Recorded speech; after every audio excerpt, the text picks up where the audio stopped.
Hello everyone, today I will show you how to find the best Roblox games on PC. If you find this useful, then please leave a like and subscribe. So inside Roblox, usually there are multiple games that you can play. So to find the best games on Roblox, what you would do, you would go to charts. So there are multiple areas that you can take a look. The first one would be top trending.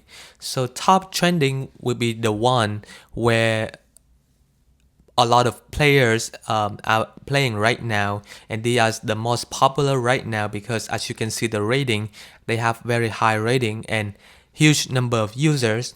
Or another way that we can find the best game would be looking at the most popular category, because the most popular is basically like the most people amount of people playing. Like this game, they have like 1 million people playing, and this game like 500,000 people playing, and they have like almost more than 90% rating.